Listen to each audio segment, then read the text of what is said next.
Hi everyone, this is me, and these are multiple stacks of books that I own that I have not yet read, and today we're going to go through them in an effort to remind myself what I have, and B, to let you guys know what I have so you can follow along as I try to um, read through and replace some of these books.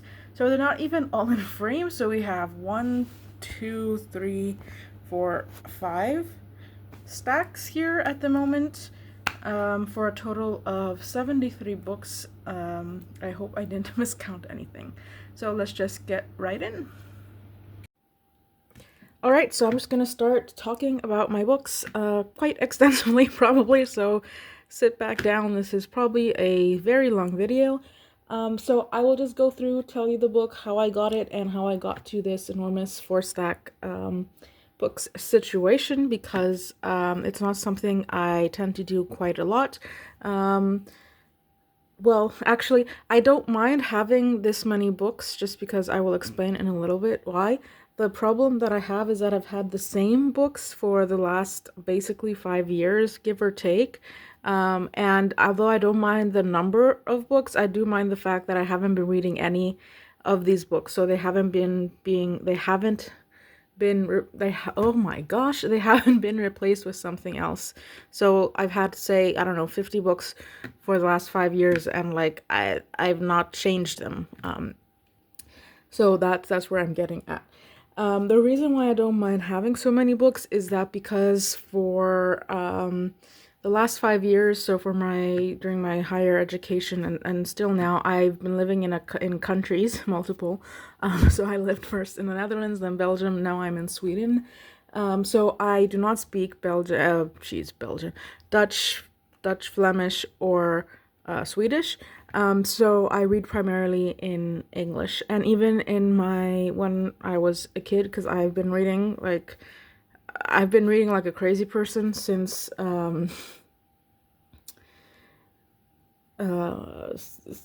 since I was 2. Like, it's insane. Like, my mom literally had to hide books from me in the attic. But anyway, my point is that even when I was a child, I read primarily in English, and I lived in a country where English was not the primary language. I am bilingual, so I also speak Greek, but I never gravitated towards reading in Greek outside of school.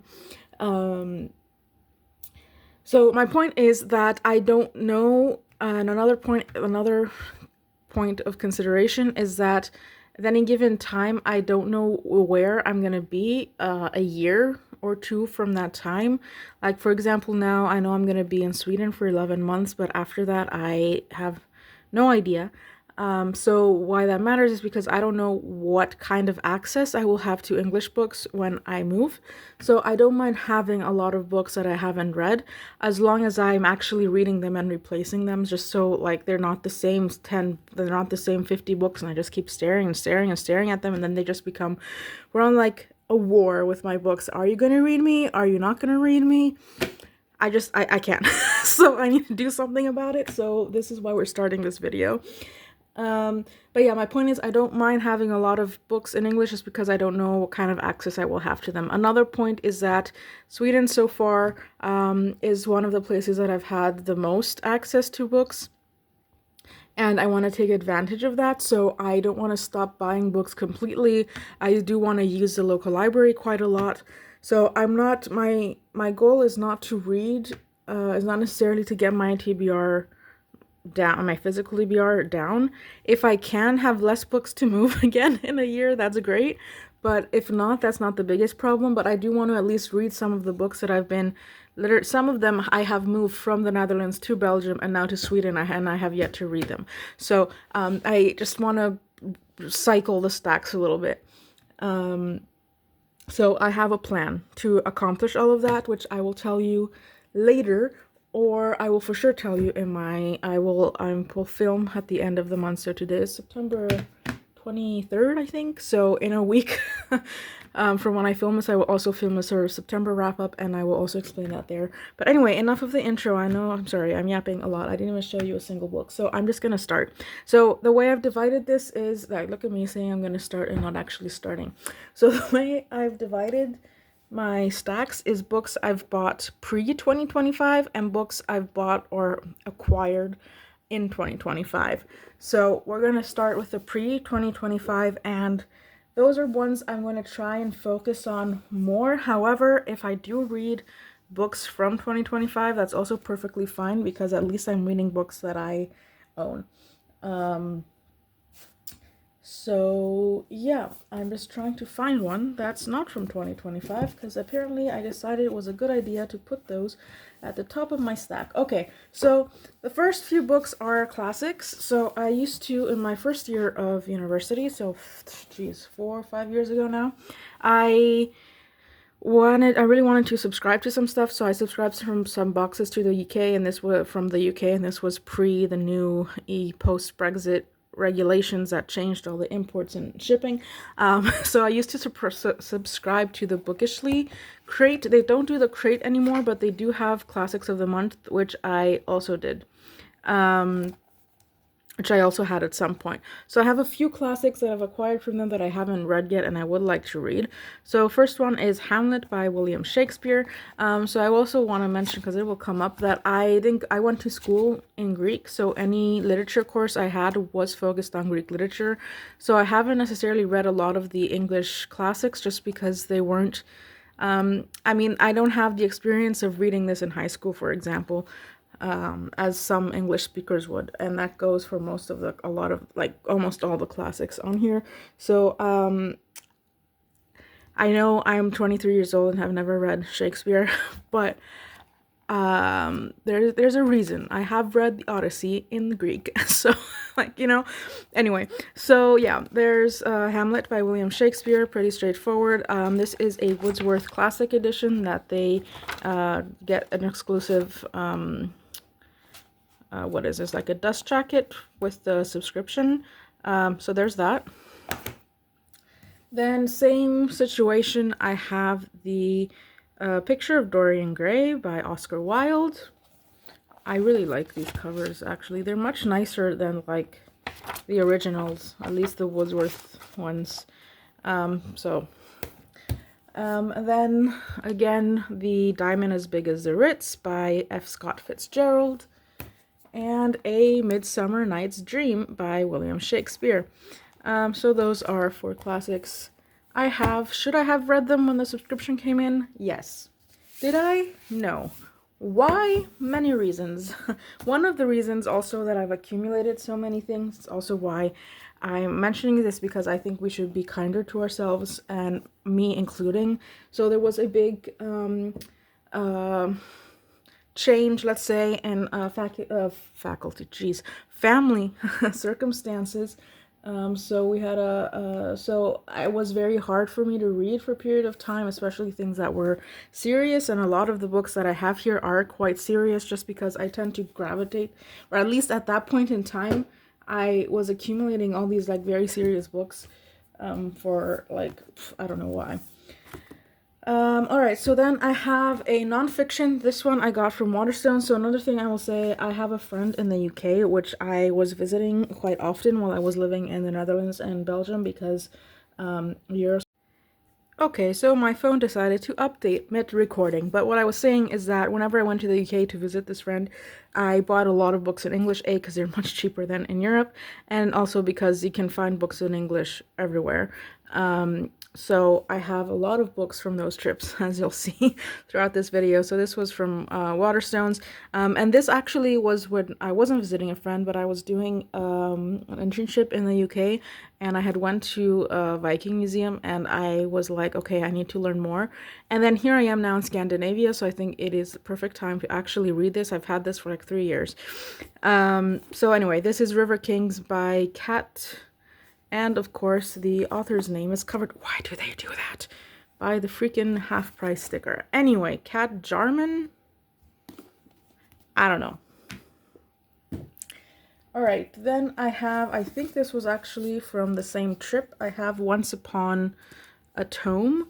And then this is, let's see, I tried to remove the sticker and it didn't work. Also from Waterstones, I'm pretty sure. I honestly don't know what this is about. Yeah, I also went to Hatchards on that trip, but I'm pretty sure this one isn't from Hatchards. This is about a bookseller, I think of antiquarian books, and that's pretty much all I know, and I want to keep it that way. So, yeah, you'll see I have mostly paperbacks. I don't like to buy hardbacks unless I can't find the paperback and I'm like dying to read the book, although I've been getting a lot better at not buying the hardback and just waiting. Just because I know I prefer them, or unless they're on sale, I'm amenable to it. So yeah. Okay, then another way I acquired a lot of books was that I got it in my head in 2021 because the Women's Prize for Fiction long list was announced around the same time as my birthday. So I got it in my head that I was going to read the whole long list. That's, I think, 16 books. So I started buying all these books, and a lot of them are even in hardback. Without even reading what they were about or if I would be interested in reading them, I was just like, I'm gonna read them. I need to be like cultured, whatever baloney. Like, don't do that. Read whatever you want to read. So I did get rid of I don't think I ever actually bought all 16 in the end, and I did get rid of a few before I moved here because I was just not gonna read them. I think one of them was one by Dawn French, Because of You, I think. And then I'm sure they're excellent books. They're not, the subject material is not something that interests me at this point in my life. And the other one was Burnt Sugar by Avni Doshi, I think. Those are the two I remember. But anyway, so that's how I ended up with a lot of these books. So, and again, they all have serious subject matter. And at that time, disaster kind of struck and I couldn't read it. So then this is Detransition Baby by Tori Peters. In all honesty, I did read probably about half of this. And I was really enjoying it to the point where I was applying to a few things. And both of them, for whatever reason, they required me to discuss a book I read and like enjoyed. And I know I should have not discussed this since I hadn't finished it, but I did because I was loving it so much. And then I think I put it down and I never picked it up. See, there's a bookmark here. So got good like halfway through. I put it down and I never picked it up, but I do want to read it again. I think it's been long enough now that I can reread the beginning without feeling like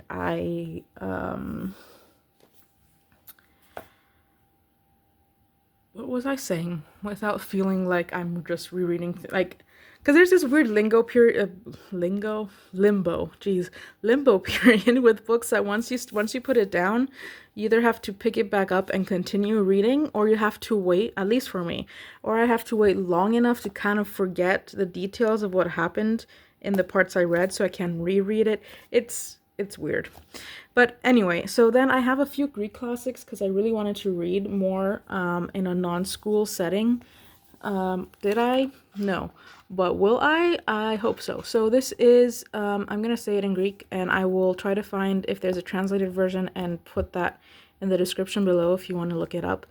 So this is by Alexandros Papadiamandis. It's called Iphonissa, which I'm going to attempt to translate it, but it's probably the murderess. I don't know how exactly it's officially translated. I think it was published in 1912, it seems like. And I did also read, I think, one chapter from here. So there's no, actually there is on this one. So this is about, basically from what I remember, it's a grandmother who murders her granddaughter as a baby. From what I got from the first chapter, it was partially motivated by the fact that she didn't want the baby, which was also a female, to live the kind of life she had led as a woman in the time this was written. The reason why I'm finding it harder to read Greek books is because I've lived abroad for so long, and I moved to doing all my education in English. I've kind of lost touch with Greek a little bit. So it just takes me a second to get back into it, especially when I'm reading something that's very dense and written with, so we don't write this way anymore. I mean, I can still perfectly understand this, but it is a little harder for me to process a little bit.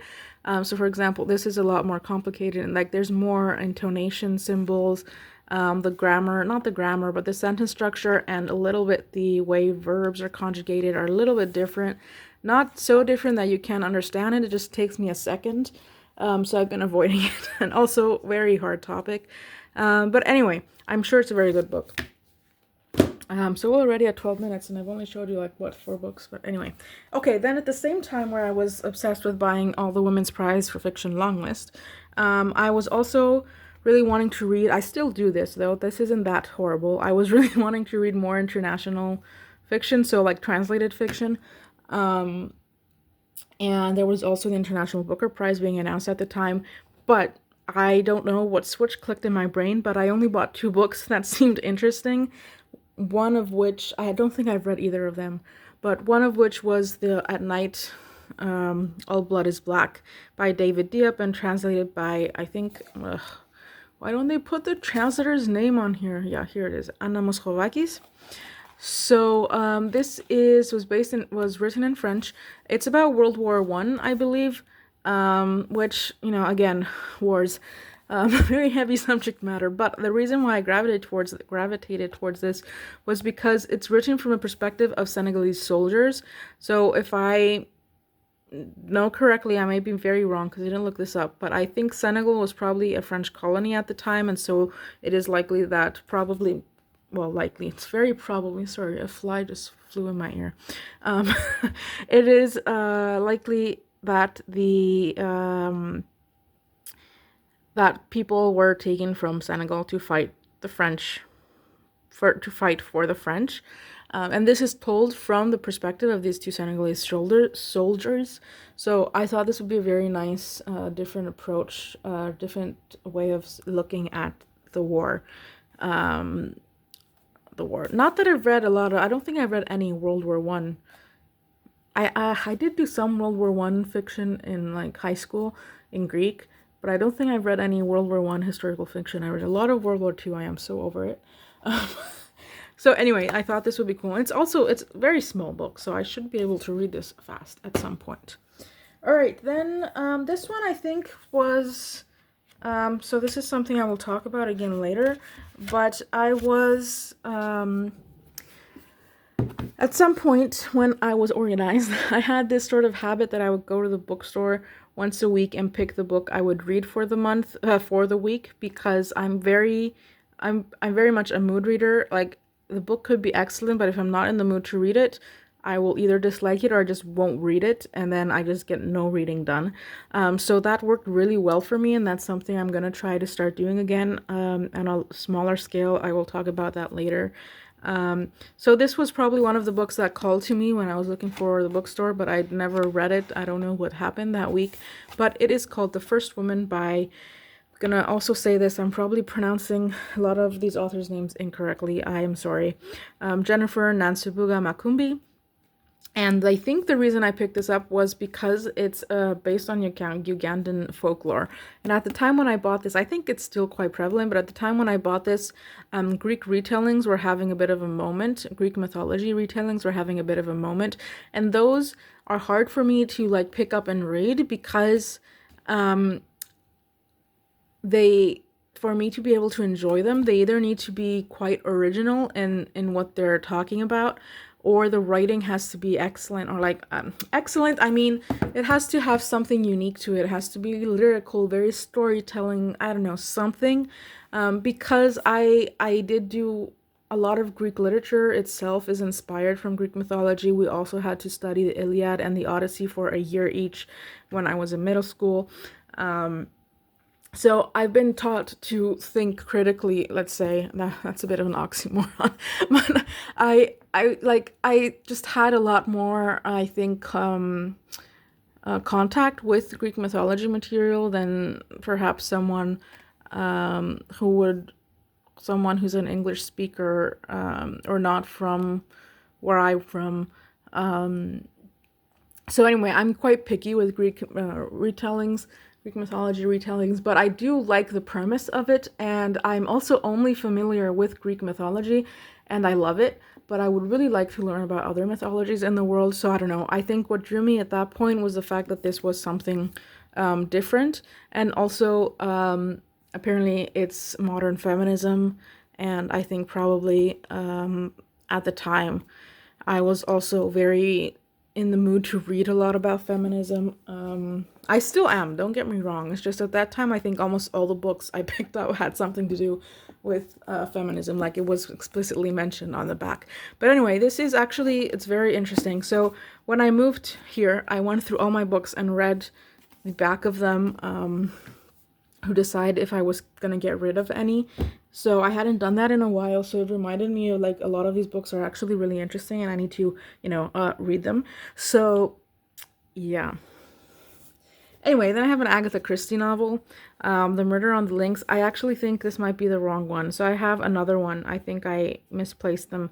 So I think I did read this one, but I have another one. I think it's the ABC Murders, probably, that I haven't read. It's over there in my drawer. I'm not gonna get up and get it. But yeah, Agatha Christie novel. I do really want to start collecting these, but I have a habit of collecting things, and I do not want to get into that trap. I will only buy a new one once I read the one I have, and if I'm in the mood to read an Agatha Christie, at least for the time being, until my living situation is a little more stable. So this was probably just something I bought again at the bookstore. I think it was when I was in the Netherlands, during my undergrad. So I probably just picked it up because it looked interesting. Or I probably did a little bit of a cheat week and bought 2 books instead of one one week.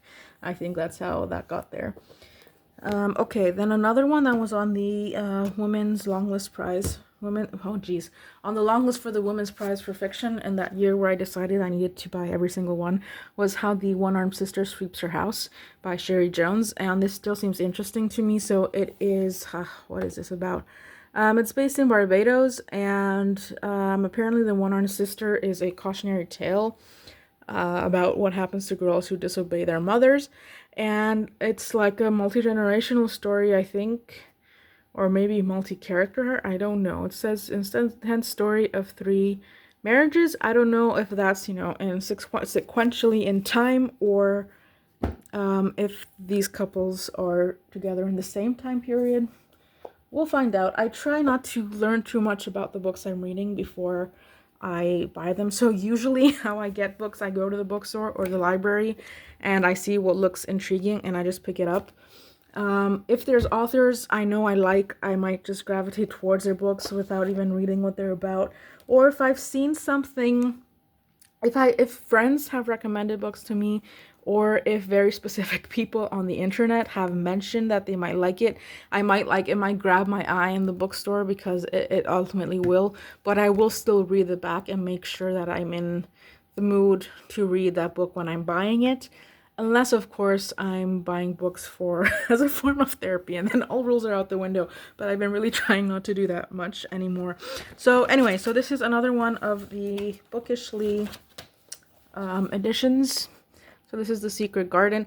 Technically, I have read this book when I was a child, but I would reread it now, actually, just to see. I don't remember anything other than the fact that a girl accidentally finds the secret garden, I think. So I think it would be interesting to read it, but it's not one of my priorities, because I know classics, as 95% sure I'm going to keep regardless of if I love them or not. But we'll see. So that's not high on the list. Then I read Normal People by Sally Rooney. Then I decided I was going to read her whole backlist. So I bought Conversations with Friends. I think the receipt is still in here. Yeah, sorry, I was looking through these the other day. That's why I know the receipt is in here. I do not have x-ray. Well, x-ray vision wouldn't count for paper, but you know what I mean. So yeah, see, I bought a bunch of books. This is one of the binge book buying days back in 2021, I think. I haven't read this yet, but recently a friend read it from the library and she was going on and on about it, so I've been more open to reading it again lately. It's just the Sally Rooney books. I think she's an author that I wouldn't binge read. Like, I need space and time between her books, or at least, and also the genre of books she writes, like the way she writes. And yeah, I read Normal People like 4 years ago, so it's been enough time. But but yeah, it's just something I need space with. I do also have Beautiful World, Where Are You? But that's not with me in Sweden. That's back home at my parents' place. And we're not counting those books just yet because I don't have access to them. at the moment. Yeah, that's how we got there. Okay, these are these are all books that are new. All right, then I have Unwell Women, A Journey Through Medicine and Myth in a Man-Made World by Eleanor Cleghorn. No, oh no, the preface is by Eleanor Cleghorn. Who wrote the book? Huh? Okay, I guess yes, Eleanor Cleghorn is the author. What do they mean with an updated preface? Okay, that's a problem for a later time. So I thought this seemed very interesting to me. I do like to read nonfiction. The problem is this is, also a very heavy subject theme, and I am a biologist, so I gravitate towards buying biology-related nonfiction books, but then I'm too tired to read them after reading research papers all day. So I need to figure that out because I've accumulated a lot of nonfiction books that I find them really interesting. I'm too tired to think about more science when I come back from the lab. So that's why, I need to figure that out. But that seemed very interesting. It's like, it goes all the way back to like the ancient times, I think, like see ancient Greece and all that. And it talks about how women have been underrepresented and still are in medical research, and how they're treated in medicine and so forth. Then I have The Overstory by Richard Powers. So this is Pulitzer Prize winner of 2019. I did buy this, I think, when I was in high school. Probably around the time it won the Pulitzer.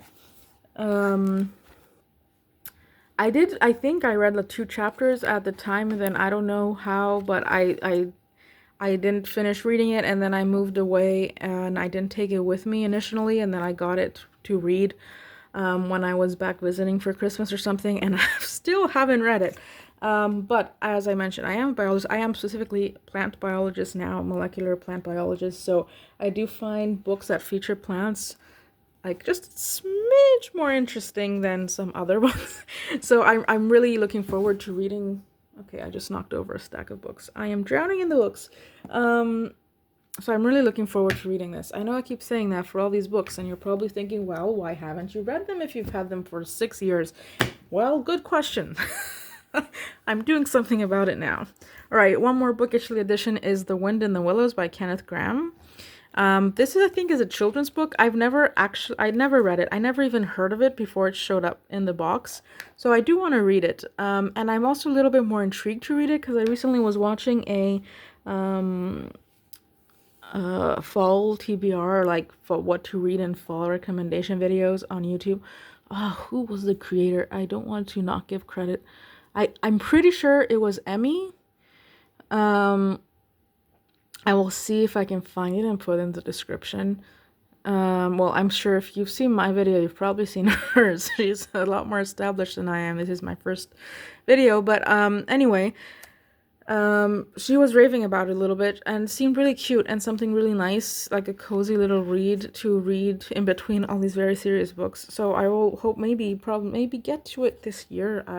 Not sure, we shall see, but I don't even know what it's about. I think it's about these critters, like a frog and what is that? Is that a rat and a mole? Oh, what is that? Is that a skunk? Is there a description? Okay, it's a rat, a mole, a badger, and the preposterous Mr. Toad, so not a frog. Yes, I'm a molecular biologist, people. I do not know animal taxonomy. So, yeah, okay, apparently they go on adventures. Alright, great. Sounds cute. Okay, then I have another nonfiction. So this is Written in Bone. Also from Waterstones, was on sale. I really hate these stickers. I know I said that 20 times. So this is by Sue Black.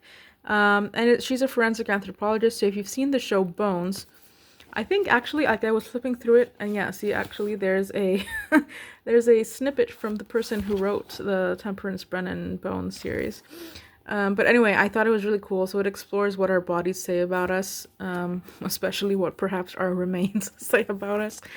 It was very interesting, and I had originally came across this book when I was in a bookstore with a friend at the time, and I don't know if he recommended it or if he just I don't know. We were discussing it, so then at some point I saw it again in the bookstore, and it seemed interesting. Like I had a proper look at it, so I still had it for 3 years and haven't read it yet. But perhaps this is a science fiction that can a science fiction a non-fiction popular science book, not a science fiction, please.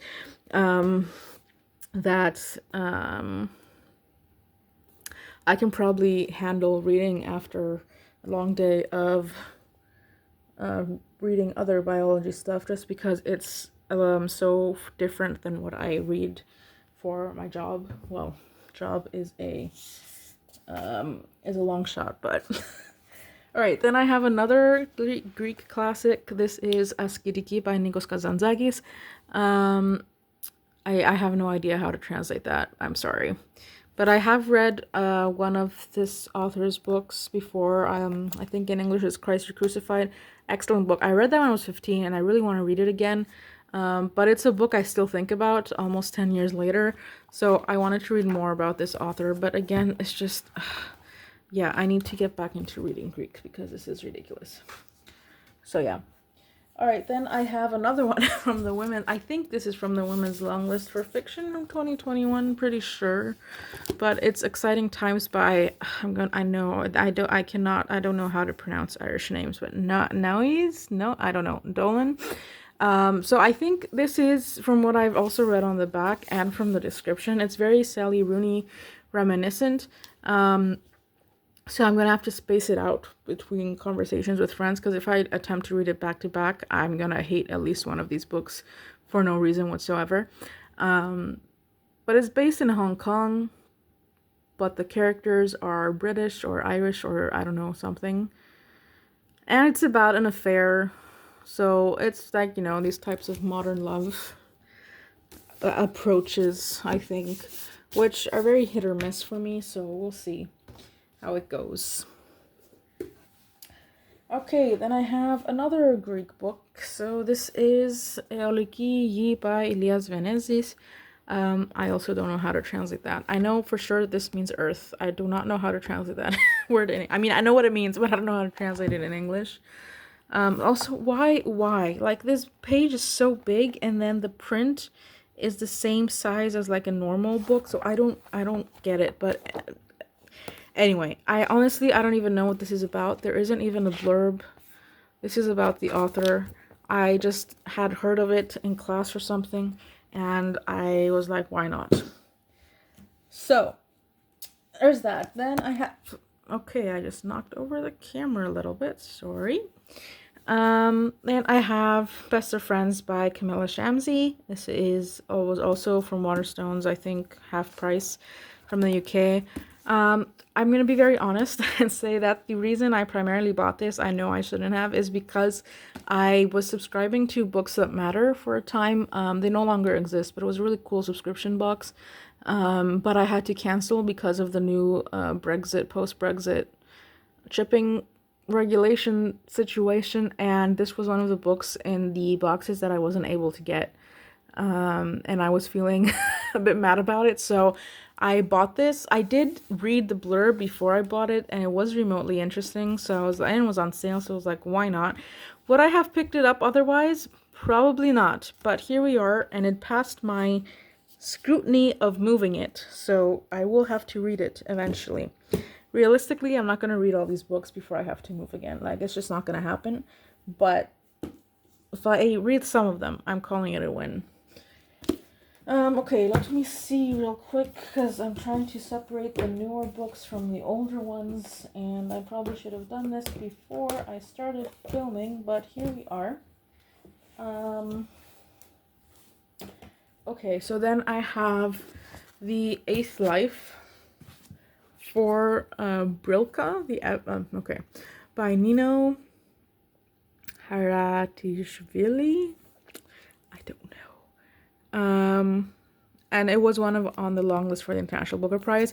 I also did start reading this. I probably got about this much in approximately, and then I put it down and didn't pick it back up, and I was in book limbo again because I was in this place where I didn't want to read it. I wasn't confident that I remembered enough of the first of the part I had already read to continue reading it, but I remembered enough of it that I didn't want to reread it, so it was just sitting there. But it's been 5 years now, so time to go back. But it is very, very thick book, but I was really enjoying it.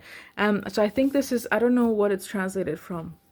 Let me check and who the translator is, because I don't know why they insist on not putting it on the cover.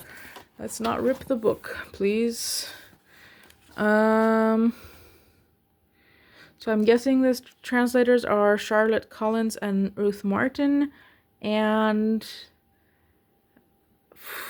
the author has written in both German and Georgian. I don't know if this was then written in both languages or in German. It seems that translators are German. Translated, yeah, okay, so both of them translated, but it doesn't say from what. I'm guessing it's German, but don't quote me on that. Yeah, text copyright is from Frankfurt. Yeah, German. Okay, that took way too long. I'm sorry. I can't even hold this book. All right. What is this about? It's set in Georgia. During, I think, oh geez, excuse me. It's set in Georgia, I think during a revolution. Oh my gosh, I cannot remember for the life of me. But it is there's lots of characters that I remember. Oh, it also won the English Pen Award. But yeah, I was really enjoying it. Apparently there's a family recipe for hot chocolate that bewitches its drinkers. I don't remember that being part of the story, but it's been so long that like it's probably just erased from my memory. It does ring a bell. Sorry, I knocked the camera again. It does ring a bell, but yeah, I think that would be a good fall winter read actually, so maybe I will put that on the list, although I know for sure I'm going to keep that book because I really liked it. Well, I guess it could go bad, but so maybe it shouldn't be a priority. It's also just going to take me forever to read that book. But anyway, then I have the Anne of Green Gables series, which you can't see that way. So that's Anne of Green Gables, Anne's House of Dreams, Anne of Avonlea, and Anne of the Island. Not in that order, but yeah. So Anne of Green Gables was one of my favorite books as a child. I was absolutely obsessed with it. And I saw these beautiful, I never though read the rest of the series. And I saw these and they were in a box set when I bought them, and they were just really pretty. So I bought them thinking that I'm going to read the rest. However, the more I think about it, the more I don't know if I want to read the rest, just because I don't know if it's going to spoil the magic of this book to me if I read the rest of these. I know I probably should. Will I? I don't know. Regardless, I will keep them. Although, this one, Anne of the Island, I think there was a bit of a misprint. I don't know if the camera is picking it up. But like you see, I think that here you can see that there was supposed to be an overlay that matched the printed white part, and it doesn't match it, so it looks a bit weird, especially in person. Like here you can see it on the back as well. So I'm guessing that was a misprint. Will I bother replacing it? Not in the near future. We're just gonna have to live with it. So yeah, I put these in this video, but I'm not gonna read them this year for sure. And this year, I mean from now until next August, not this, like, calendar year. Okay, so I have one more stack up here, I think, of... Yeah, I also had the fantastic idea to light a candle next to falling stacks of books, so let's hope I don't burn the house down. Okay, then I have a few modern classics, so this, not modern classics, sorry, Penguin classics, like the short ones. What are these called? Little Black Classics. And these all came in, I think, they came in book subscription boxes. I'm pretty sure in the Books That Matter one. So I have 5 of them. So I have Terrible Beauty is Born by W.B. Yeats. A Cup of Sake Beneath the Cherry Trees by Kenko. Then I have The Master's Tools Will Never Dismantle the Master's House by Audre Lorde. So this one's a modern classic, as you can see from the blue cover. And this one is Well, They Are Gone and Here Must I Remain by Samuel Taylor Coleridge. And then we have Antigone by Sophocles. So I haven't read Antigone in the original Greek. Well, I wouldn't read it in the original ancient Greek, but a modernized Greek version. But it feels a bit sacrilegious to me to read the English translation without having read the original first. I do want to read the translation at some point just because I'm curious about how it's translated. But I do want to read the Greek copy first, and I'm not going to find that anytime soon. So this one probably isn't a priority. So when I'm going to count my numbers, because I'm going to set a sort of reward system up for me, and I feel like it's a bit cheating to have this be one book. So I'm going to say that reading 2 of these counts as 1. And I also have another very small one. This is Galatia by, well, I don't know how you pronounce it in English, by Madeline Miller. It's a very, very short story. I loved both of Madeline Miller's books, so I even bought this tiny hardback. I think this is about a statue.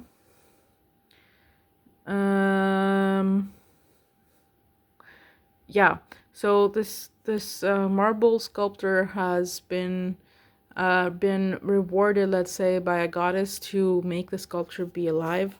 So it seemed it's interesting. I'm not a short story person, but here we are.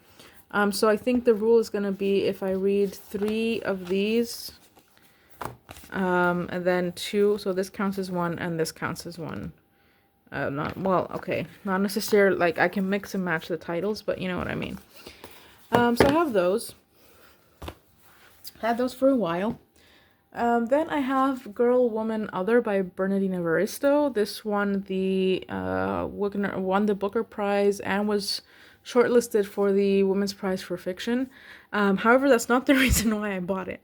I was, however, influenced to buy it because the Books That Matter people kept talking about this on their socials, and I don't know, I was influenced. I don't like being influenced, but here we are. And I'm also being an influencer. I'm trying to influence you. Well, I'm not really trying to influence you. I just want to yap about books, and you can do with that information what you want. But anyway, I just bought this because of that. And when I was going through to move, and I was being really brutal with the books, it intrigued me. I think it is a bit short story-esque, which I'm a little bit worried about just because I don't gravitate towards those books. What is this bluish lighting? Sorry. But I thought I'd give it a go. Why not? It seems intriguing. So yeah. What's next? No, that's a newish one. Okay, I have one more Greek one. I think this, no, it's not the last one. It's almost the last one. So this is Ziride Elpis by Andonis Samarakis. So I think kind of roughly translates to looking for hope. It's more profound than that, but I think, but yeah. This is also a collection of short stories, which I just said I don't like reading, but here we are. I honestly don't know what this is about.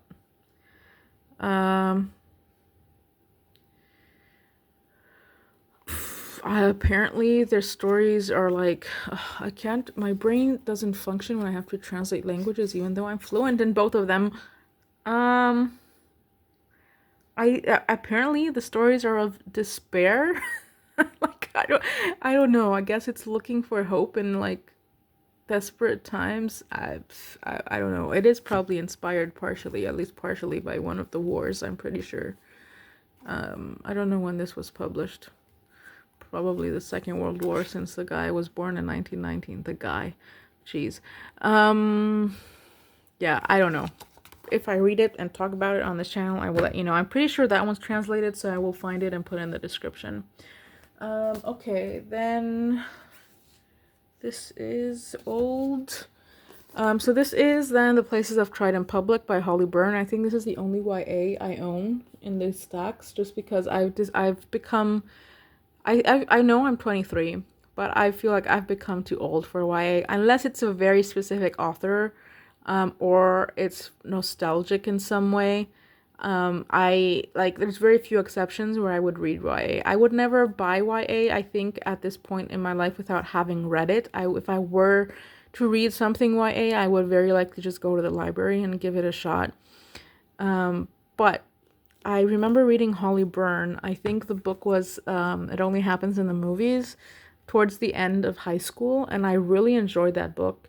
And I was like, I not only read one book by this author, but I was like really impressed. So I wanted to read more of Holly Byrne. I think partially is because, at least in that book, and I think that's a common theme in her YA books, is she doesn't shy away from the hard topics. And especially when you're on the older side of YA, so I probably read it when I was at 17. It just, I don't know, I think it's a bit of a turning point. I think it's nice to have. So I really wanted to read more of her backlist. I think she also has a few adult novels out now, and I will totally pick those up at some point. As you can see, I have other books to read first. But the reason I avoided reading this is because I'm pretty sure it's about an abusive relationship. Or partially about an abusive relationship, and I was not in a position to read about serious, depressing stuff. So, I didn't read it, but I am looking forward to reading it just because I really think Holly Byrne's writing was excellent. I may be misremembering. I mean, like, I might be a different person now when I was 17, so I may hate it. I don't know, but I have a feeling it'll be good. Okay, this is a recent buy. All right, then I have Love in the Big City by Sang-Young Park. So this is translated by Anton Her from, I think, Korean. Yeah, it should be Korean. Like, that's a Korean name. But just so I'm not typecasting people.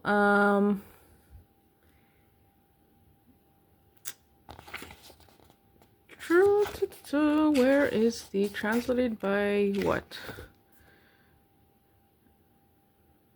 I don't know. It says it's the best-selling young star of Korean queer fiction, so I'm guessing it's translated from Korean.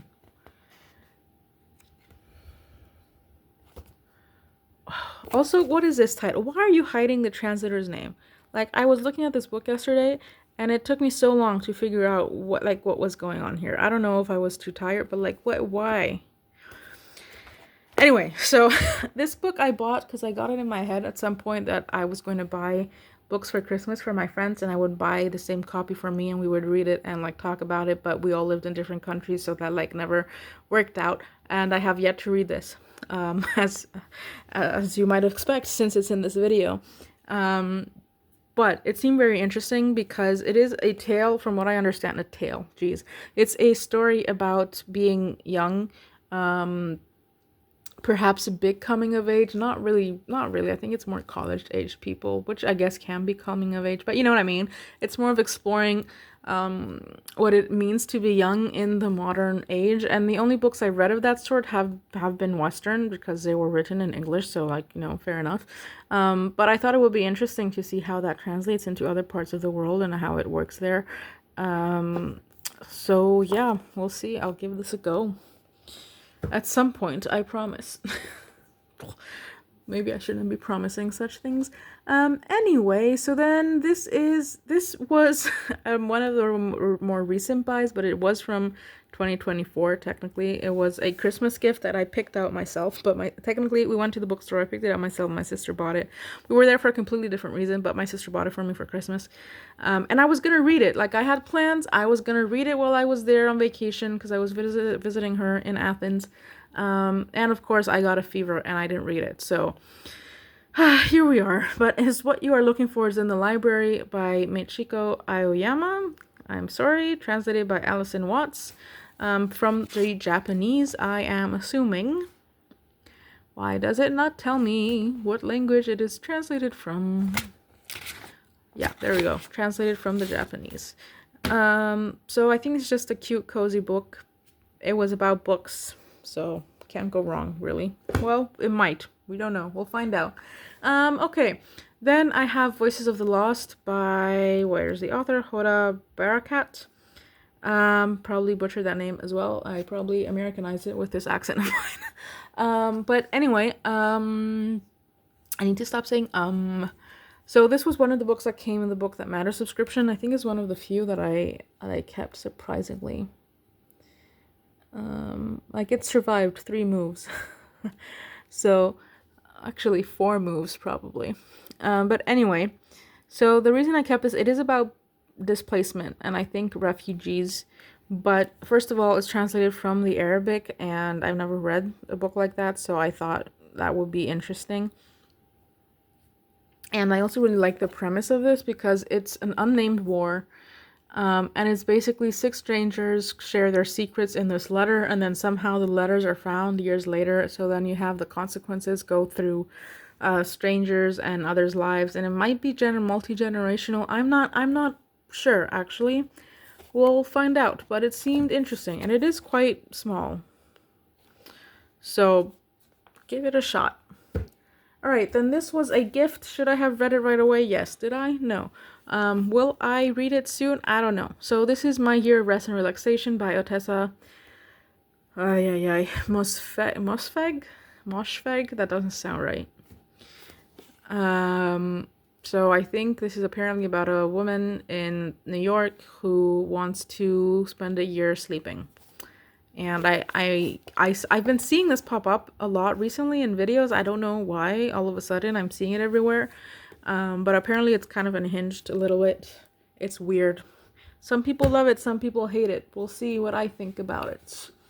But yeah, anyway, then the other one is The Winter of the Witch by Catherine Arden. So I bought this at a charity store in one of my trips to the UK, and I didn't realize at the time that it is the third book in a trilogy. It was, I think, £2.99, which is, yeah, really cheap. And the sides are a bit yellowed, but otherwise the book is in excellent condition. So I bought it, and then I didn't buy the rest of the series. I kept putting it off. But I did recently, you'll see soon, find the first book. I think it's The Bear and the Nightingale, for really cheap as well. So I did purchase that. So I purchased it as an excuse to read this that I already had, potentially. Because if I hate the first book, I will probably just get rid of this without reading it. Alright, then this is a recent purchase. This is an older one. So then I have Hamnet by Maggie O'Farrell. I kept seeing Maggie O'Farrell's name come up a lot. I mean, she's a multi-award-winning author. I think I saw the other day, was it this author? Did she write The Hall of Wolves or something, right? Oh, look at me, I sound like a complete ignorant person. Where is her other works? I want to say she's the first woman who won the Booker Prize twice, or something like that. I saw that recently in an article, but I may be misremembering, so don't quote me on that. But anyway, when I bought this, I was in the mood for historical fiction, I'm pretty sure, and this was set in 1596, and I had heard of this author, and it kind of just came together. So I picked it up. Did I read it? No. But it did seem interesting enough for me to keep. It also survived 4 moves, I think, or at least 3. So, yeah, and I think this is the last one from the old books, like the pre-2025 books. Looking at it now, it's like not that much. Well, I know it's a lot, but compared to the new books, it's not as bad as I thought it was. This is also Greek. I don't think I'll read this anytime soon, to be fair. So it's Enas Kodino Domation, 1967-1974, by Alexis Papagel. Jeez, sorry, disassociation moment. Alexis Papagelas. And I think it's an investigative journalism piece about a historical time period that happened in Greece, and then led to it affected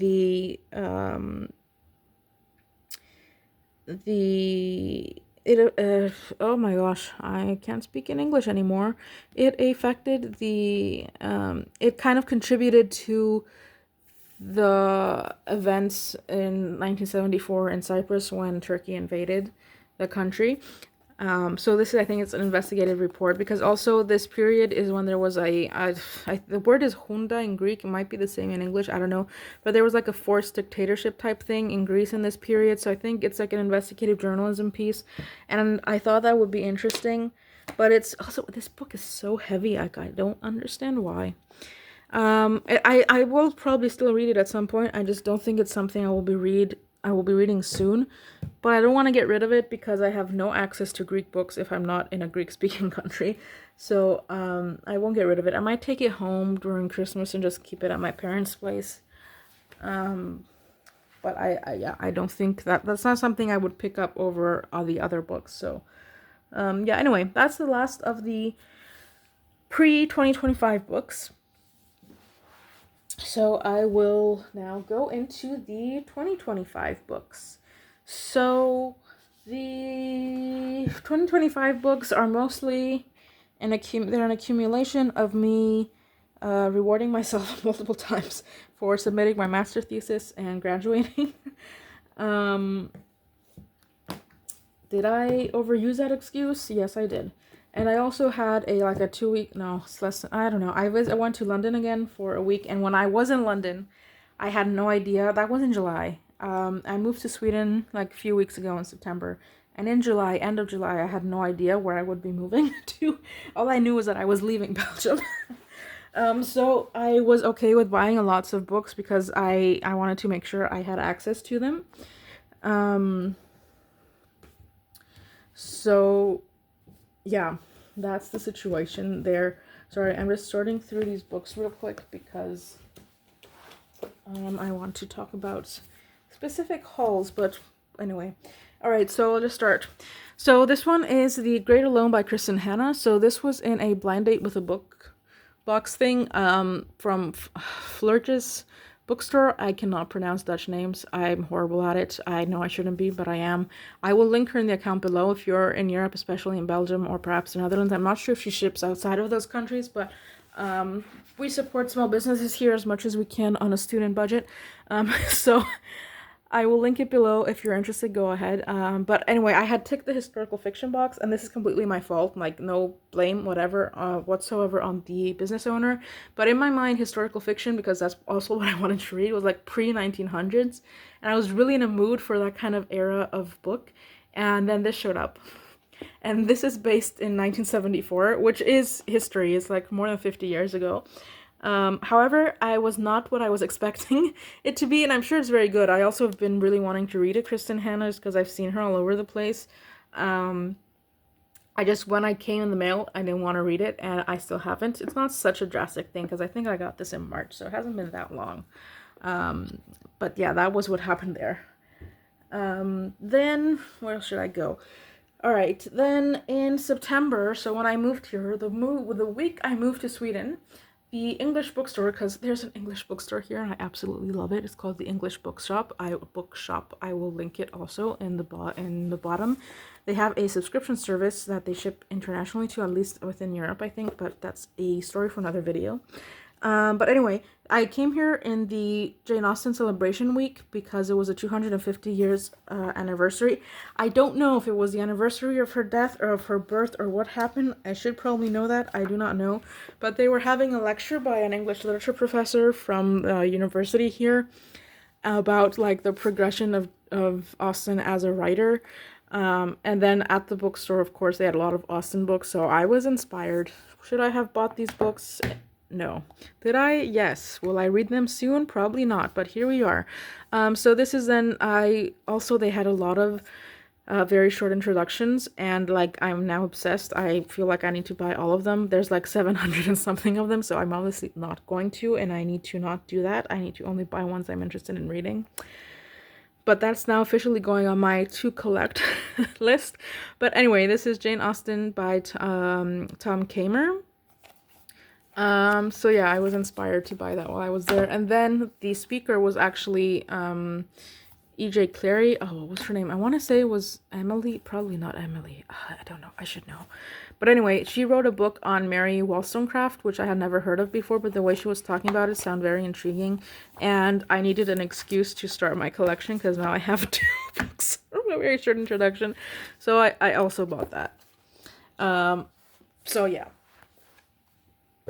Okay, then what else should I talk about now? Alright, then I have 2 books that my friend gave to me when she visited back in March. So one of them is She's Always Hungry by Eliza Clark. I honestly don't know what really. Well, I did read the blurb when I was trying to decide if I was going to bring them, although realistically I wasn't going to get rid of them because they're a gift and I at least need to read them because, it's a shame. So I think it's a I think this one's a collection of short stories about like desire, but we'll see. I don't want to read too much about it. And then this is Ordinary Human Feelings by Megan Nolan. And what is this about? Okay, apparently someone dies. So someone dies and it's about rich people. We'll see. Intriguing. Okay, what else do I have to talk about? Okay, then I have another gift. So this was from a friend for my birthday. So this is, oh geez, books are falling everywhere. So this is Braiding Sweetgrass, Indigenous Wisdom, Scientific Knowledge, and the Teaching of Plants by Robin Wall Kimmerer. It seemed very intriguing because, yeah, you're gonna see a lot of plant nonfiction books coming up now because I was in a mood. And we were also book shopping, and we were looking at this book, and then she bought it for me at a later date. So when we were book shopping together, I was like in a plant mood.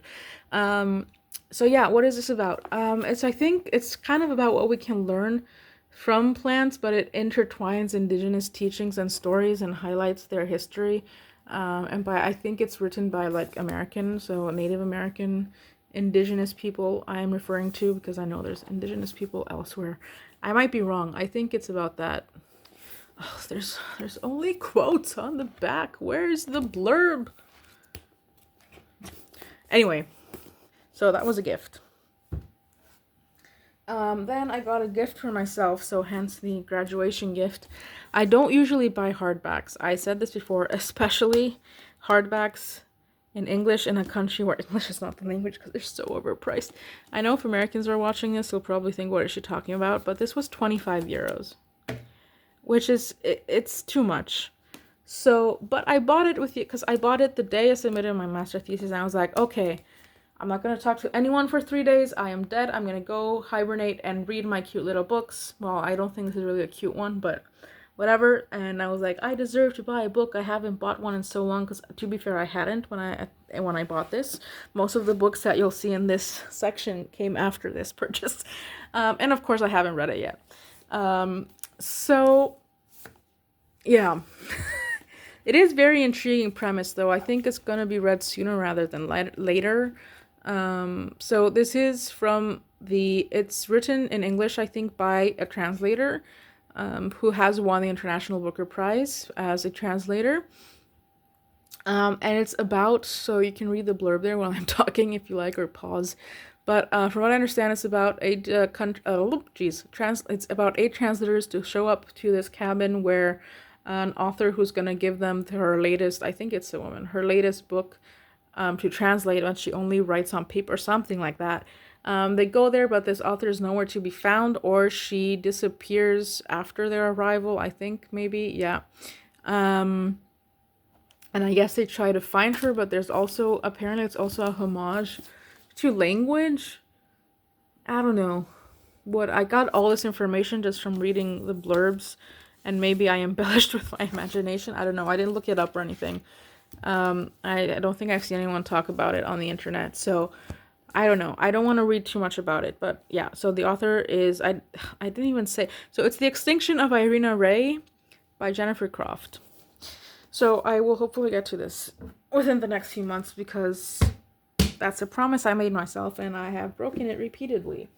All right, so then I think we're in, oh no, I have 2 books I thrifted from Belgium, from the Oxfam like bookstore, so that's like a charity bookstore. And I got it in my head that I wanted to read plant-inspired books, and like the English offerings at the bookstore are very low, which is fair enough, because that's not the primary language of that country is not English. So I did find 2 that were like very remotely related to plants, and I was like, yeah, whatever, they're cheap. I think this one was €5 and this one was 4. So this one is The Seven Wonders of the Ancient World, and it's a nonfiction about history, and I've also been really want to get into more nonfiction about history.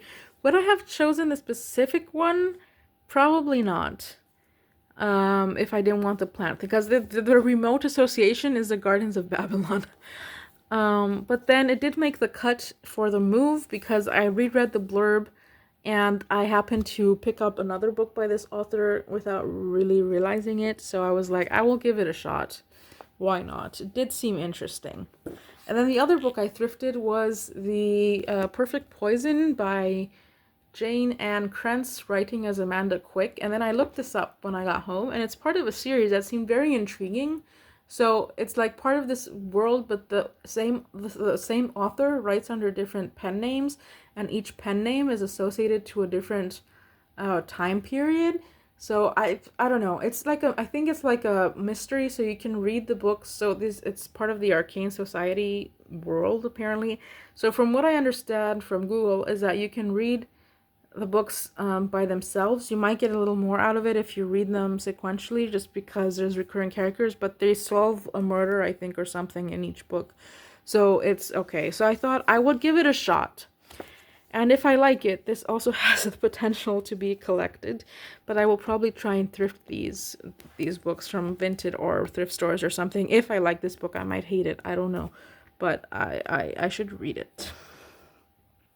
Okay, and I think, no. So then we're going into my most recent London trip now. But I have two sort of different hauls. So one of them is I placed an order for with a box of stories. Also, well, if they shipped outside of the UK, they do ship to a few countries now, but not to Sweden. I would totally keep that subscription. It's wonderful. I will link them if you want to go check them out in the description as well, if I remember, hopefully. So I bought one like subscription box, and then I bought oh my god, I bought one subscription box, and then I bought 4 books from their there was independent bookstore week sale. They had like a secret shop going on.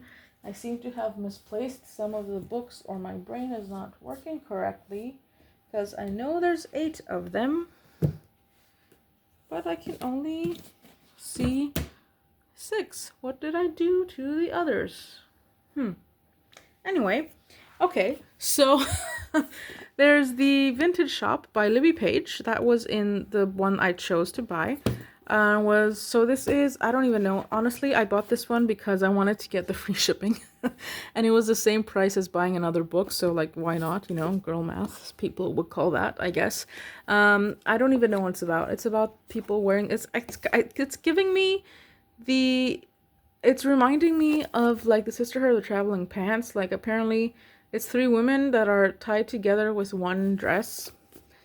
I don't know in what capacity. We'll find out. Then this is a bit of a horror kind of thing. So it's a Scutler's Cove, Icy Side Ideal with Horror at Its Heart by David Barnett.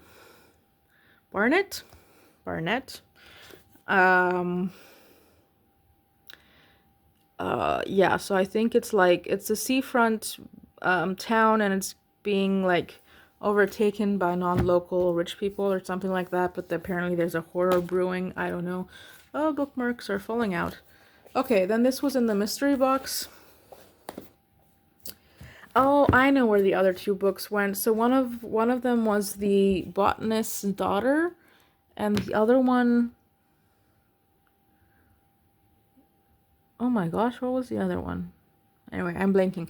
But I left them in Belgium with a friend of mine because she wanted to read them, and I was like, great, if you can keep them for me for a year so I don't have to move them, that's fantastic. So that's why they're missing. But we're not counting them just yet. If I get them back within the year, I will film an update video. Alright, then in the mystery box, I had 2 sort of thrillers. So the first one was The Institute by Jakub Zulczyk. I think that's a Polish name. It's even, I didn't even realize it was translated. Okay, it's translated by Danusia Stock. I'm pretty sure it's from Poland only because this is based in Warsaw. Pretty sure it's translated from Polish. Why don't they tell me? It seems like it's translated from Polish. Yeah, best-selling Polish novels. It's giving me. Why do I keep saying that phrase? It's reminding me of Squid Game a little bit. It's not. This isn't a book I would have picked up by myself, but I will give it a try. That's part of the charm of getting mystery boxes. That's also why I subscribe to it. Then the other one that came in that box was No Small Things. I think this is a family drama, but told from the eyes of the neighbor, which I think is an interesting premise, if I am correct. And then we have, what's in here? Sorry. There's my poetry prescription. This is a very cute store in London, if you go.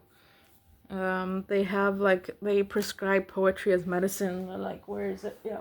I also have, like, a bottle of poetry pills to cure sea fever. Because I was missing the sea.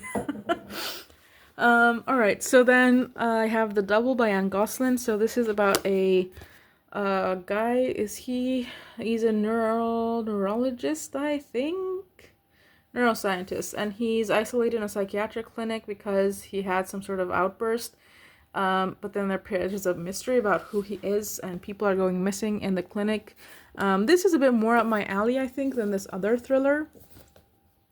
But I will give both of them a go. And then I have Evergreens by Liam Brown. Yeah, this book went through it in the moving process. It wasn't like that when it entered the box, but oh well. Contrary to how beautiful this cover is, this is a dystopian novel on wanting to be ageless. And apparently there's like, it was reminding me a little bit of what is that movie? The Substance? The one with Demi Moore? Because apparently there's like a new trial that's hiding something within it.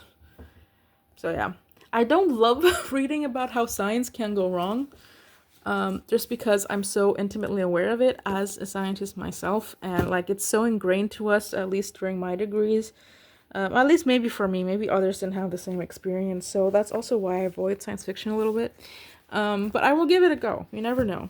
It is good to read about this stuff, actually. It's just, yeah. So those are the books from a box of stories. And then I went to 66 Books. So if you do not know what that is a warehouse in the UK, close to London. It's in Hemel Hempstead. So I took a train there. And basically, it's a functioning warehouse that they open to the public on the weekends. And they have everything 70% off the retail price. So I went. Because books in the UK are already cheap compared to what I pay for them here.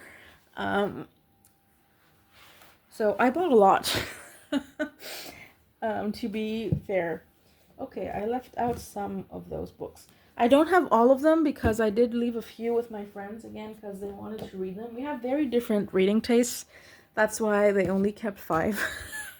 Those were the only 5 they wanted to read from my library. Well, I think the thing is, yeah. But yeah, so some of them are missing. Also, I bought, I think I bought a total of 17 books. 4 of them were not for me, were for gifts. And then 5, not 5, fewer. I think 2 or 3 are probably left with my friends.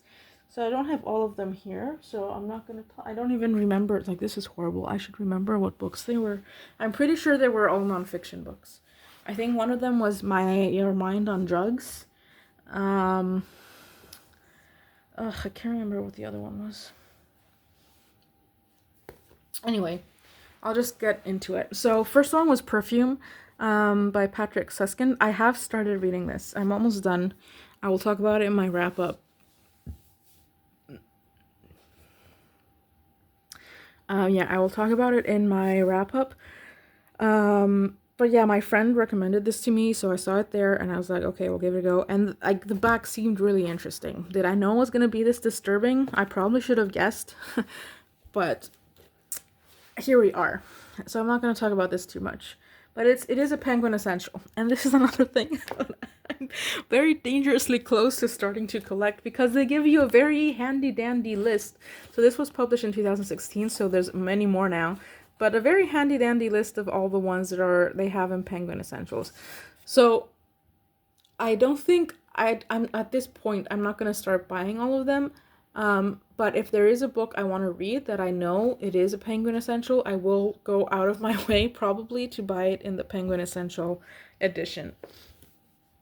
But yeah, then this is very nostalgic. They had so many of these Rainbow Magic like fairy books, and I have a few book series in my head that when I have a more stable housing situation, I really want to collect every single one of them from those series, like from my childhood. So right now I can think of I think there's three. So one of them is the fairies, the other one is the Magic Tree House. And the third one, which that one is in so many books, so it's more middle grade, is the Roman Mystery series. So I withheld myself because they had a whole aisle full of these, and they're very cheap because the retail price is £5. So that means that this was a little over £1, which is like, nothing. But I only bought one. To be fair, I might even own this. It might be at my parents' house, but it's the swimming fairy, and I used to swim competitively, and I think I would have loved to have this as a child. I started swimming competitively when I was 8. So I think this was, and I loved swimming even before that. So I think this would have been something I would have loved to have, so I couldn't resist buying it. I might own it. I honestly don't know. Well, my parents, it might already exist in the family, but it was a pound. I wasn't gonna pass that up. Okay, then I have, so to be fair, when I went on this trip, first of all, I was recovering from the cold, so I was like trying not to over exert myself, and B, my criteria was I'm not gonna buy anything that's part of a series. I did break that a little bit, but there were reasons. I will explain. I'm not gonna buy any hardbacks. I also bought 2 hardbacks, but yes, I couldn't resist. But I did skip aisles of hardbacks. But if there was a hardback within the paperbacks just lurking and it caught my attention, that's how I got here. And then the other one was I wanted to buy mostly nonfiction just because that one's even harder to find in English abroad than fiction is. So when I was in Belgium, I did have access to the public library, and they did have a lot of English. Well, they had a decent selection of English fiction books. You're just staring at my wall now, so I will just put a book to my hands or something so you can look at. They did have a lot of fiction books, but they had like almost zero nonfiction in English, and I do like reading nonfiction, and those are books I tend to keep in my library. I would want to keep even after I read them, and because they're so cheap, like why not? So you're going to see a lot of nonfiction, although some of it has been stolen, well, borrowed by my friends.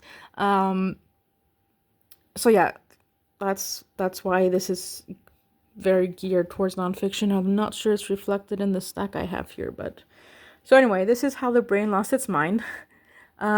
Sex, Hysteria, and the Riddle of Mental Illness. So I think this is by Alan Roper and B.D. Burrell. So this is about the outbreak of syphilis, because that was kind of the first disease of the mind, let's say, or well, the first one they recognized as a disease of the mind. And then I think it kind of diverges into a little bit of the difference between the brain and the mind and diseases like that. I don't know, it seemed very interesting. These pages are very, very white. Wow. Oh, Pygmalion and Galatia. There I go, opening it. Oh, that's a very small font. Oh my gosh. Oh, my eyes are gonna hurt. Anyway, it seemed very interesting. And it's not a plant book, so I'm more likely to read it when I'm not doing plant research. Although I intend to do plant research full time, so that's gonna be a bit of a struggle. I need to figure that out. Anyway, the next one, I also started reading this, is The Mountain and the Sea by Ray Naylor. I didn't realize when I picked it up, I know I should have, given that it won the Arthur C. Clarke Award, that it was a sci-fi. And I tend to not gravitate towards sci-fi primarily because I cannot read, I don't know, I do not like reading about AI and like really high-tech worlds. There are some exceptions, but like not a lot. And this one focuses a lot on consciousness, which I should have known based on the blurb on the back, and that it's about octopuses. And there's a lot of books I use, nonfiction books primarily. I have it somewhere. Other Minds, it's called, that use a octopus as a species to talk about sentient beings and whatnot. So I should have seen it coming. but it kind of took me by surprise. I don't know what I was thinking. I'm blaming it on the fever. Okay, I wasn't feverish when I went because I wouldn't do that. I wouldn't get people sick. But I was still, like, my head was still a bit stuffy. Um, but yeah, I have mixed feelings about this. We'll see how I feel when I finish it. It will probably be in my September wrap up, so there we go. Although, to be fair, this was an immediate buy because I had seen it in a bookstore like 2 weeks before, and it intrigued me. I don't know how I missed twice that it was a sci-fi.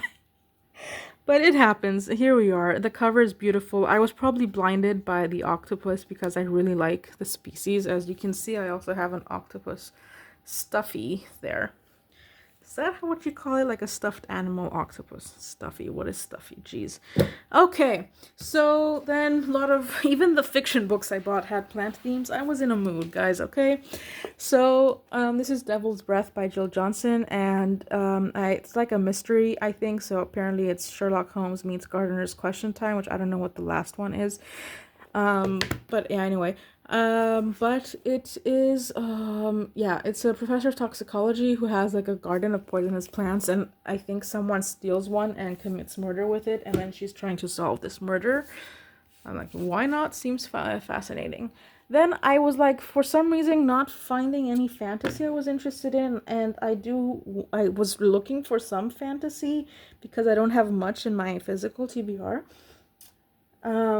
So like this was like, and I was also looking for fantasy that wasn't like the third book in a series.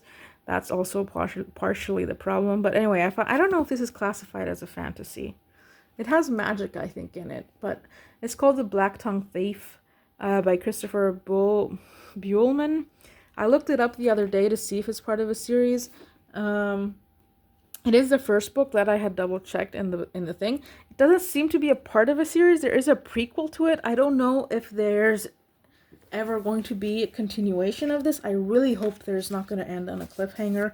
I should probably do some more research before I read it. That's the only thing I want to know. But it was published in 2021, so I feel like if it were to be continued, there would have been something about it out. I don't know. Okay, then we have The Specimens by Mary Kidd. And this is the only fiction hardback that I bought. And it's about the tale of two serial killers. I know it's a fictionalized story. I don't know though if the characters, these serial killers, so Burke and Knox, existed in real life. I should Google that. Or if they're like a figment of the author's imagination, but it's told from the perspective of their one wife and one lover. And it has to do something with medical anatomy. I don't know. It intrigued me. So here we are. It's another kind of mystery-esque, I think, type book. This is then a nonfiction, and it's translated. I don't think I've read a I'm for sure not written a translated nonfiction. I don't think I've read a translated nonfiction before, so this is translated from the Italian. Was written by Stefano Manusco. Okay, I just kicked my guitar, so that's what that sound is. Let's go on a hunt for the translator's name, because apparently we can't put it on the cover. Translated by Gregory Conti. So this is A Nation of Plants, a radical manifesto for humans. I thought it was really cool. So I think it uses a perspective, it uses plants to describe kind of how we should, it talks about plant intelligence, but it frames it in this way of like philosophical manifesto and how we have to not be so anthropocentric in our thinking. I don't know. It seemed really cool. We'll see how I feel about it. And the cover is actually quite pretty. I will say that this was the only stack of books that I found in the warehouse that actually had dust on them. So I guess this was not a popular choice, but here we are. Okay, then I have, so this is where I located The Bear and the Nightingale. So the first book in that of the series that I had before by Catherine Arden. It also had a bit of a casualty in the move, but oh well, this is what happens. So yeah, I haven't read much about this series. All I know, I think, is that it's based in Russia. So that's also interesting to see things based in different worlds that aren't just, the States or England. Okay, then this is another book. This one I bought 2 copies of. One I gave to a friend, and this is by Bethany Hughes again. So the same author who wrote the Ancient Wonders book that I showed you earlier. So this is Venus and Aphrodite, History of a Goddess. And I think it also explores, because they are stereotypes in the sense that they represent love and romance and eros. I don't know how to say that word in English. Eros. I don't know. And that how kind of shapes them, but that how also they're more than that. I'm not sure. I'm probably imagining things, but it seemed interesting when I read it. There's a blurb you can, there's a blurb you can read it, pause and read if you like. But yeah, I thought it was interesting. It is history at its core, like it goes through historical findings. So I thought it would be cool. Then, this is one of the rules I broke. I bought a second book in a duology, so this is Simul by Andrew Caldecott. The reason I bought the second book is this was on my list of things to read, because I absolutely loved the Rather Weird series by this author. It brought me out of a huge reading slump. I absolutely adored it. And I wanted to read everything else this author had written. I think this is a very different world than the Rather Weird series. So it's more apocalyptic, so I don't know how I'll feel about it, but I'm all in. Also, the illustrator for this, what's her name? I think it's the same one as Rather Weird. I might be wrong.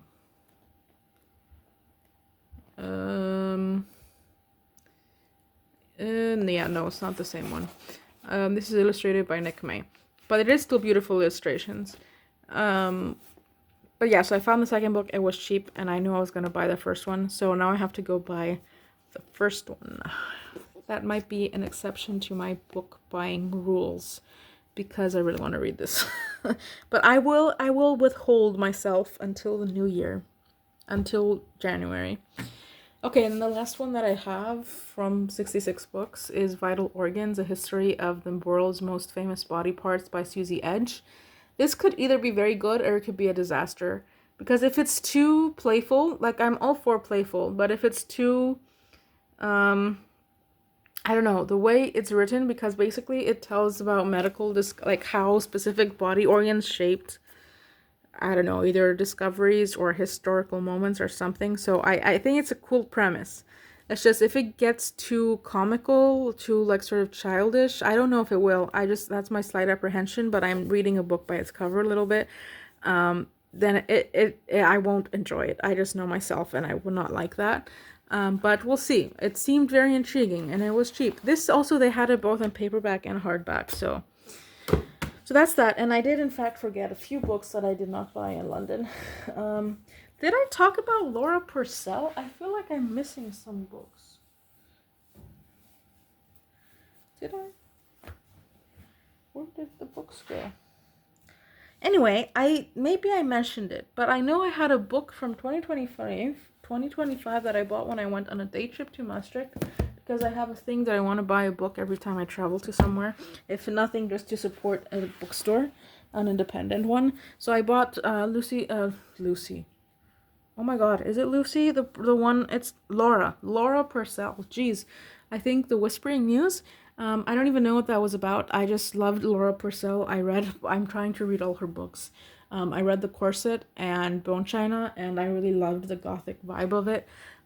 So I just picked it up immediately. But yeah. Anyway, so then... Sorry, I thought someone was knocking. I hope I'm not speaking too loud. Jeez. Anyway, then I went to Waterstones in the UK and I bought this big fantasy. So I read Piranesi by Susanna Clarke and I absolutely loved it. So I don't even know what this book is about. I just wanted to read something by this author. So it's Jonathan Strange and Mr. Norrell. I think there's magic in it. It's very thick. And sometimes I really like reading a very thick standalone fantasy book. Then I bought this on a whim from a thrift store. It was a thrift stall in the middle of the road.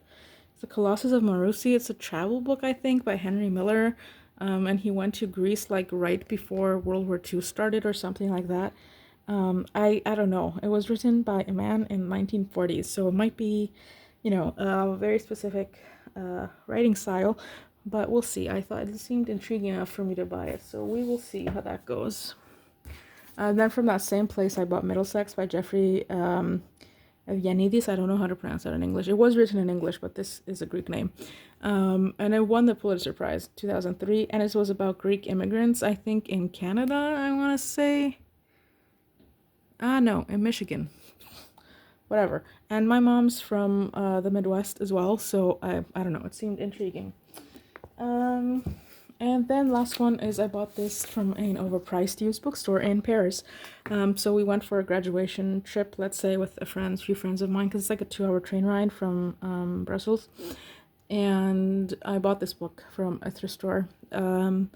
Let's Explore Diabetes with Owls by David Sedaris. I don't even remember what this was, but it seemed very intriguing. I don't know. Twists of humor and intelligence. That's probably what got me, because I do like witty books. But yeah. So that's all for my physical TBR. So here's the plan. Okay, my stomach is growling. I guess I should go eat dinner, but here's the plan quickly. So moving forward, my goal, I know this is going to sound very little, but I had to start small, otherwise I'm not going to do anything. So my goal is to read one book from the books I own a month, and then go explore the bookstore and buy one book a month, just by vibes. And then I also subscribed to the fantasy subscription box, not subscription box, just the book, it's not a box, at the bookstore. So I also get that every month, and I'm gonna really do my best to read that in the month I get it. And that's 3 books. So if we average, like I usually read more than 1 book a week, but just to keep it on like the safe side, I will for sure, unless I'm in a huge slump, read 1 book a week. So then that's 3 books, and then I have 1 book that's free. So I will have a stack of I will go to the library once a month and have a stack of books from the library that I can choose from, and then or I can choose something from what I own. And then anything extra can also just be what I feel like. So the only restriction I'm putting on myself is that reading 1 from what I own, reading the books I buy right away, and then reading whatever else from the library or from what I own.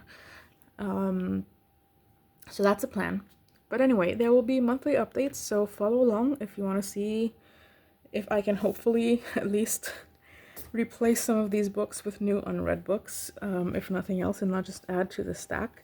And like, yeah, this is my first YouTube video on this channel, so I'm still figuring out what the channel's gonna look like, but it will probably be a lot of just monthly recaps and monthly TBRs, at least for now, because I'm not very comfortable filming in public, so I don't know how the reading vlog situation will go. I do also have an Instagram account, so if you want to follow on that, I will try to post some stories and like more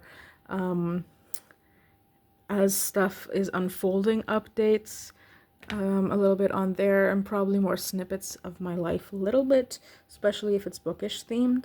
But yeah, I hope you enjoyed this video, and I will see you soon, hopefully, but until then, happy reading. Bye!